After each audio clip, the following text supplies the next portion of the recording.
하나님 감사합니다. 하나님께서 날로 더욱 귀하게 하시고 또 새롭게 하심을 감사드립니다. 그 한날 한날을 살아가도록 허락하신 하나님의 은혜에 먼저 감사드리고, 이 오늘 하루를 시작하는 첫 시간 하나님 앞에 나와 기도하며 우리의 첫 목소리로 찬양을 올려드리고 우리의 기도가 끊이지 않게 하심을 감사드립니다. 또한 하나님 앞에 자원하는 마음으로 드려지는 모든 것들이 시간과 우리의 삶과 마음과 뜻과 정성이 되게 하심을 감사드립니다. 주님을 사랑한다 감히 고백할 수 있게끔 예수 그리스도를 통하여 구원을 얻게 하시고 또 그 구원의 확증을 가지고 살아갈 수 있도록 허락하심 감사드립니다. 세상에 죽어가는 이들과 믿지 않는 이들이 바로 나를 보고 우리를 보고 교회를 보고 예수가 어떤 분인지를 명확하게 알 수 있도록 우리가 주님께 영광을 돌리며 그 열매를 드러내며 살 수 있는 거룩한 존재들이 되게 해 주시옵소서. 또한 구하옵고 원하옵기로는 말로만 사랑한다 하며 행함이 없고 또 거짓이요 그 사랑함을 막고 있지는 않은지 우리가 돌아보게 하시고, 오늘날 우리 교회와 성도들의 현실을 직시하게 하시며 하나님 앞에 회개할 것이 있다면 먼저 회개하게 하시고, 말과 혀로만이 아니라 행함과 진실함으로 행할 수 있는 우리의 성도들과 교회들이 되게 해 주시옵소서. 오늘 한날을 하나님께서 주관하시고 살펴주시며 우리에게 맡겨주신 줄로 믿습니다. 이제 이 한날을 살아가며 하나님의 진리 안에서 자유함을 누리며 담대하게 선포할 수 있는 복된 날 되게 해 주시옵소서. 오늘도 하나님 앞에 귀한 예물을 드리는 이 예물을 하나님 기뻐 받아 주시옵시고, 드린 이의 손길과 그의 가정이 하나님 안에서 성별되며 하나님의 은혜로 충만한 귀한 가정과 또 예물이 되게 해 주시옵시고, 감사가 넘치는 삶이 되게 해 주시옵소서. 이 새벽에 하나님 앞에 나와 첫 시간과 첫 마음과 첫 발걸음과 첫 눈길과 아버지 첫 목소리와 첫 기도를 드림을 감사드립니다. 드리는 모든 이들이 하나님의 말씀으로 더욱더 큰 은혜가 되게 하시고, 오늘 한날을 살아가는데 말씀이 하나님의 생명의 말씀과 진리가 되게 해주시고 지침이 되게 해 주시옵소서. 주의 말씀을 기대합니다. 성령께서 충만히 역사해 주시옵소서. 감사드리며 예수님의 이름으로 간절히 기도 올리옵나이다. 아멘. 할렐루야. 오늘도 한날이 밝았습니다. 하나님께서 허락하신 복된 날, 오늘 말씀대로 또 이루어지고 말씀대로 행하신 한날이 되시기를 주님의 이름으로 축원을 드립니다. 우리가 어제 그 앞선 본문을 먼저 좀 살펴봤습니다. 10절부터 15절까지 쭉 드러나고 있는 그 본문의 내용 가운데 형제 사랑에 대한 이야기가, 이게 느닷없이 나온 얘기가 아닙니다. 형제 사랑에 대한 이야기가 언급이 되면서 형제 사랑에 대한 말씀이 제가 어제도 말씀을 드렸지만 가인과 아벨 이야기에서부터 시작이 돼서 여기 사도 요한의 요한서신, 신약성경의 거의 끝부분이죠. 여기까지 오면서 창세기에 나온 가인과 아벨의 형제 사랑에 대한 이야기가 요한서신으로부터 이어지고 그 사이를 다 커버를 하고 있다라고 제가 말씀을 드렸습니다. 그러니까 전체적으로 묶어주고 있다라고 생각을 좀 하시면 됩니다. 그러니까 책과 책을 커버가 딱 닫고 있는 것처럼 그 사이에 있는 내용을 커버가 압축을 시키고 묶어주는 것처럼 사랑이라는 말은 많이들 하고요. 무수하게 합니다. 근데 이제 말로 하는 개념이 여러분들도 익숙해져 있지 않습니까? 말로 하는 거, 말로 하고 우리도 표현을 그렇게 많이 쓰지 않습니까? 말로는 뭐를 못하느냐, 이렇게. 이게 만연이 되어 있어요. 이 신앙 안에서도 그렇고, 사회적으로도 그렇고, 믿지 않는 사람이나 믿는 사람이나 말로는 뭘 못하느냐, 이런 개념들이 이미 팽배되어 있고, 이미 젖어 있습니다. 그러니까 그 말로라는 표현. 근데 이게 지금 아주 심각한 상황에까지 이르렀다라고, 사도 요한이 사역을 감당할 당시에도 아마 그건 변함없는 문제였던 것 같습니다. 말로만, 입으로만 하는 이런 문제들.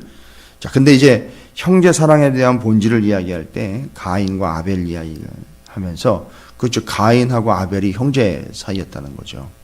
그래서 가인과 아벨이 하나님 앞에 드려진 예물, 그것이 발단이 돼서 가인이 아벨을 죽이게 되고 아벨은 흔적도 없이 사라져버렸다, 이 땅에서는. 그러나 아벨을 대신해서 하나님이 다른 씨를 주셨습니다. 그래서 그 씨가 이어져 가게 됐는데 그걸 통해서 우리가 믿는 자들이 이 땅에서 핍박을 받고 있는 이유를 어제 설명을 드렸어요. 무슨 얘기냐 하면 가인은 이미 의롭지 않은 악한 자의 반열에 들어있는 거죠.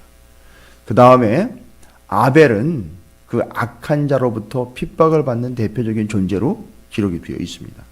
자, 그럼 왜 가인이 아벨을 죽일 수밖에 없었고 왜 죽이려고 했느냐? 혈안이 되어 있던 거죠. 뭐 죽이고 싶은 거였습니다. 아주 죽여야 된다. 아벨, 그를 내가 죽여야지 내가 산다. 이런 개념이었던 거죠. 근데 창세기에 나와 있는 가인과 아벨 이야기를 보면 가인이 아벨을 들로 불러냈다고 그랬습니다. 죽이를 의도로요. 아예 작정을 하고 불러냈습니다. 그리고 거기서 죽였습니다. 왜냐? 왜 죽일 수밖에 없었느냐? 아벨이 있는 한 가인은 자신이 불의한 자요 악한 자라는 것이 아벨 옆에 있으면 계속 드러나기 때문입니다. 그러니까 자기의 불의를 숨기기 위해서 자기가 잘했다라는 걸 나타내려고 하는 게 아니라 자기 안에 있는 불의, 죄악된 속성과 불의한 속성들이 드러나지 않도록 그걸 숨기기 위해서는 의로운 자를 죽여야 되는 겁니다. 그게 같이 공존할 수 없는 이유죠. 그래서 아벨을 죽여서 자신의 불의를 감추려고 했던 게 가인의 속성이었다는 거죠. 그래서 그걸 연결을 하면서 요한 1서 3장 12절에 가인같이 하지 말라. 가인 같은 사람을 조심하라는 얘기가 아니라 너도 가인처럼 하지 말라는 거죠. 무슨 얘기입니까? 너 속에 있는 불의를 숨기려고 다른 이들에게 화살을 돌리지 말라는 거예요. 우리 믿는 사람들이 그거 얘기하는. 죄송한 얘기지만 웬 뒤에서 남의 얘기하는 사람들 보면 뻔해요. 자기 안에 이미 불의한 요소가 꽉 들어차 있기 때문에 자기 걸 숨기려고 남의 얘기를 하는 거예요. 이건 변명의 여지가 없습니다. 제가 부탁을 드리는데 남의 얘기하는 거예요. 동조하지 마십시오. 아이 그러시냐고 그냥 그러고 넘어가십시오. 남의 이야기하고 남을 흉보고 남을 욕하며 남을 공격하고 있는 그 저희 본심 그 안에 현실을 보면 그 사람 자체가 워낙에 불의하기 때문에 자신의 악한 것들이 드러날 수밖에 없기 때문에 그 상대방을 죽여 없애야 비교되지 않고 자신의 불을 숨길 수 있기 때문에 말도 안 되는 거죠. 너무너무 어리석은 거죠. 그런데 그렇게 자신을 합리화시켜 간다는 겁니다. 결국 형제를 죽이기까지 했다는 거죠. 그래서 이것이 당을 짓고 또 팔을 만들고 사람들이 없는데 뒤에서 그 이야기를 하고 그 사람을 공격해대고 이런 어마어마한 일들을 감당합니다. 근데 알고 봤더니 이것이 형제 사랑과 관계가 되는데 결국 뭡니까? 형제를 사랑하지 못한 이유는 미움이 있기 때문이 아니라 본인 스스로에게 불의함이 있기 때문에 그를 사랑을 할 수가 없는 거예요. 왜요? 하나님은 사랑이시다라고 얘기를 했어요. 그러니까 사랑하지 못하는 것은 그 사람에게 존재의 속성상 하나님의 속성이 없기 때문에 할 수가 없는 거예요. 사랑이 없기 때문에 하는 게 아니라 하나님이 영향력을 미치고 있다는 증거가 없기 때문에 사랑을 할 수가 없는 겁니다. 그래서 형제를 죽인 가인의 이야기를 하면서 형제 사랑에 대한 이야기를 정리를 하고 있는. 그래서 그 어제 말씀에 13절에 형제들아 세상이 너희를 미워하여도 이상히 여기지 말라. 그러니까 왜 세상이 믿는 자들을 핍박을 하고 죽이려고 드는지 이제 이해가 되시죠? 바로 그거예요. 세상은 가급적이면 세상은 어떻게 되든 자신들의 불의함과 더럽고 추함을 숨기고 감추기 위해서는 의롭게 사는 이들을 핍박을 하게 돼 있어요. 예수 안 믿는 자들은 자신들의 불의와 악함과 죄악을 숨기기 위해서는 예수 믿는 사람들을 핍박하게 되어 있어요. 심지어 죽이려고 듭니다. 그걸 이상하게 여기지 말라는 거예요. 가인과 아벨 이야기를 통해서. 그러나 이제 그거는 세상이 우리를 공격할 때 우리가 분명히 알아야 될 사실이고 현실이니까 그건 여러분이 명확하게 정리하시면 되고요. 문제는 뭐냐면 우리 공동체 안에 믿음을 가진 이들이 안에 서로 사랑함과 사랑하지 못함에 대한 문제예요. 그건 역시 가인과 아벨의 이야기로 정리가 가능합니다. 계속 연결이 되고 있기 때문에 오늘 16절부터 19절까지 말씀한 바로 그 부분이 형제 사랑에 대한 정리를 명확하게 해주고 있는 본문이에요. 16절에 보니까 그가 우리를 위하여 목숨을 버리셨으니 그는 누구죠? 예수 그리스도께서 우리를 위하여 목숨을 버리셨습니다. 누구와 같지 않게요? 가인과 같지 않게. 주님은 우리를 위해 목숨을 버리셨어요. 그런데 가인은 어떻게 했죠? 자신을 위해 동생의 목숨을 빼앗았어요. 여러분 이런 구조가 이해가 되세요? 이건 다 이런 구조를 지금 염두에 두고 말씀을 전하고 있는 거예요. 그가 우리를 위하여 목숨을 버리셨으니 우리가 이로써 사랑을 알고, 그렇죠? 우리도 형제들을 위하여 목숨을 버리는 것이 마땅하니라. 이 한 구절 안에 하나님의 우리를 향한 사랑과 그 사랑이 어떤 의미인지를 적용을 하고 있죠. 요한복음 3장 16절하고 요한일서 3장 16절하고 연결을 좀 해보시면 두 개가 다 완벽하게 보완이 되는 말씀이라는 걸 아실 수 있을 거예요. 그가 우리를 위하여 목숨을 버리셨다라는 걸 제가 굳이 가인과 아벨 이야기로 그냥 어거지로 끼워 맞추는 게 아니라 이미 앞서서 가인같이 하지 말라는 이야기에 가인과 아벨 이야기를 전제로 하고 있는데, 자 그러면 왜 예수님이 우리를 위하여 목숨을 버렸어? 그 가인과는 다른 전제로서 이 설명을 하고 있느냐? 잘 보십시오. 로마서 8장 29절에 보면 여러분도 아시다시피 예수 그리스도를 하나님께서 맏아들이 되게 하셨다라고 설명을 하고 있어요. 맏아들이요. 예수님이 하나님에게 맏아들. 그럼 우리는 하나님의 자녀란 말이죠. 하나님의 아들, 하나님의 자녀들이란 말이죠. 근데 예수님은 하나님의 맏아들이에요. 그러면 하나님의 맏아들인 예수 그리스도와 하나님의 자녀인 우리와의 관계는 뭐가 되죠? 형제 관계가 되는 거예요. 따라서 제 이 형제 관계로 이 이야기를 이해를 하면 맏아들 되시는 예수 그리스도, 우리의 맏형이신 예수 그리스도께서는 그 형제들을 위해서 어떻게 한 거죠? 목숨을 버리신 게 된 거예요. 16절을 제가 설명드리는 거예요. 누구와 달리? 가인과 달리 예수 그리스도는 그 형제를 위해서 목숨을 버렸는데 가인은 오히려 그 형제를 죽여버렸다는 거죠. 자신의 불의함을 감추기 위해서.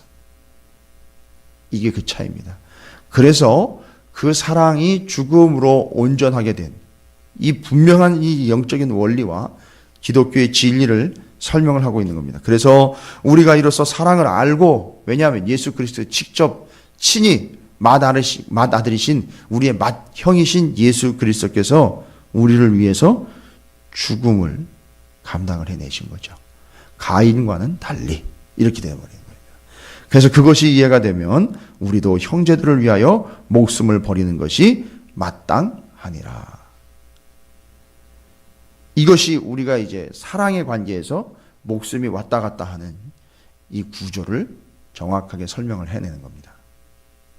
가인과 아벨 비교, 맏아들, 맏형이신 예수 그리스도께서 형제인 우리들을 위하여 죽으심으로, 사랑으로, 생명으로, 구원으로 이루어낸 것. 그리고 우리는 그와 같이 예수님처럼 형제들을 위하여 목숨을 버리는 것이 마땅하다라고 이야기하는 겁니다. 누가 이 세상의 재물을 가지고 형제의 궁핍함을 보고도 도와줄 마음을 닫으면 문제가 생겼습니다.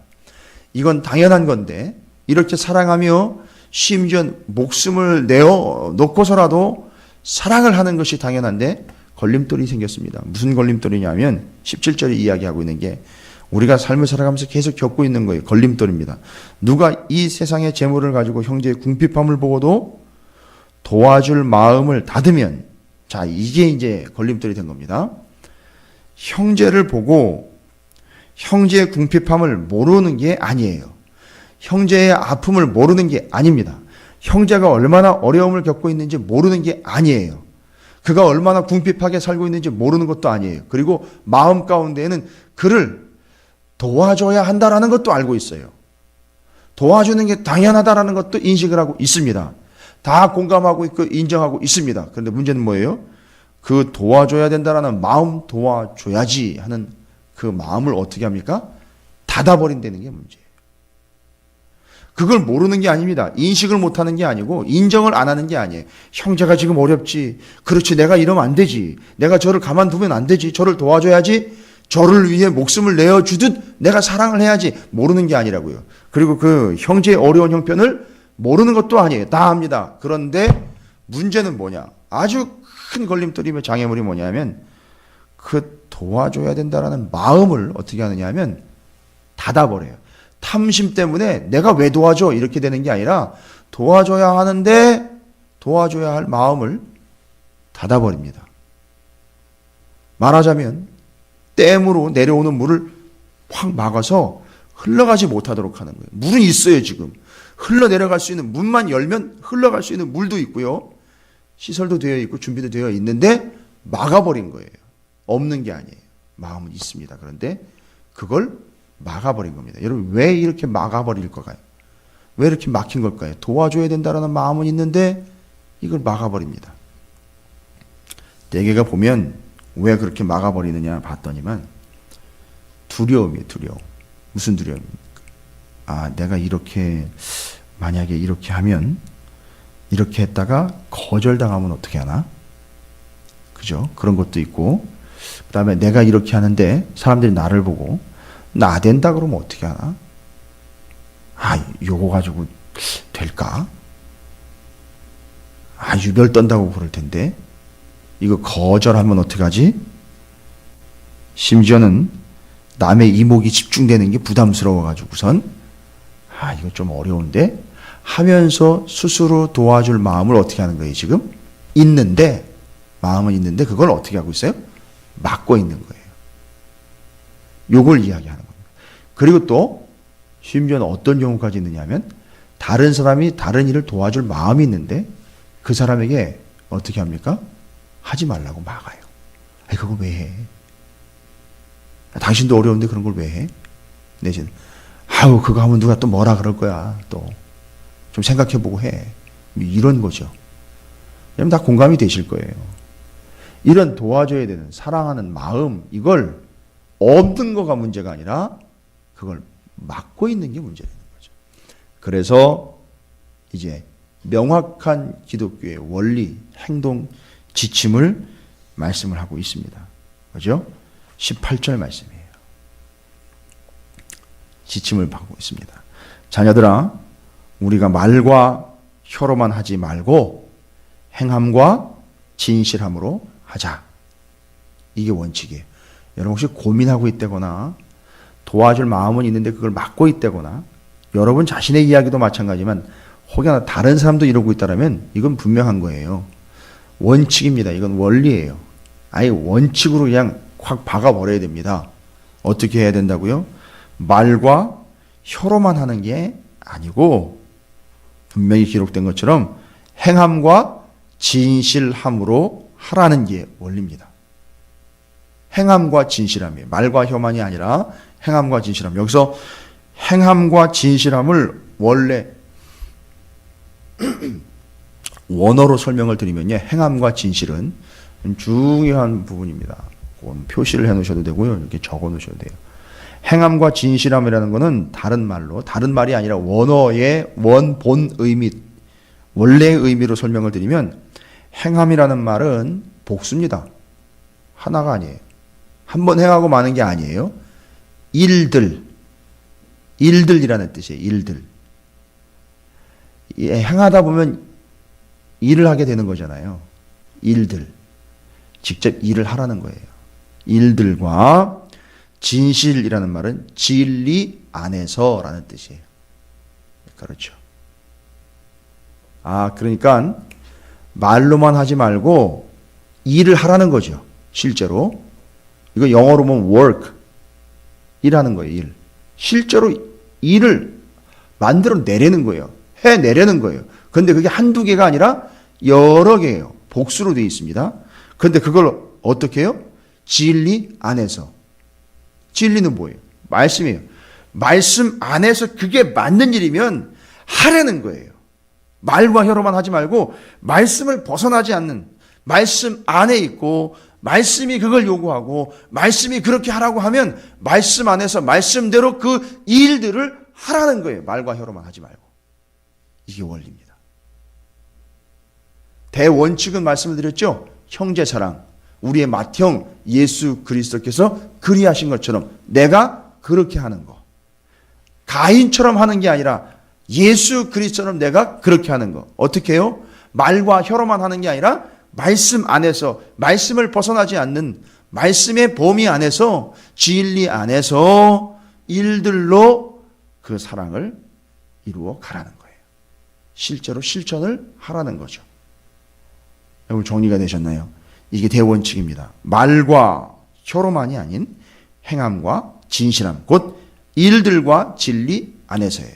여러분 이거를 정확하게 좀 적용을 하다 보면 성경의 여러 부분에 이런 얘기가 있어요. 마르다와 마리아 이야기도 이 이야기로 풀어내면 돼요. 마르다와 마리아가 물론 자매 관계지만 보편적인 관계로는 형제 관계예요. 그렇죠? 나는 이러고 있는데 쟤는 그러고 있으니 쟤를 불러다 일을 시키십시오라고 이야기하는 게 뭐예요? 다 이 관계 속에서 지금 불만이 있는 거 아닙니까? 그렇죠? 그러니까 교회 안에서 뭐 주방에서 일하는 사람은 뭐 어떻고 여기 와가지고 예배드리는 사람은 이걸 얘기하는 게 아니라고요. 지금 그들 안에 있는 그들의 불의함과 그들의 부적절함을 감추기 위해 상대방을 드러내야 되는 이런 아주 비참한 영적인 피폐함 속에 있는 것들을 이야기하는 거죠. 근데 그게 해결이 됐어요.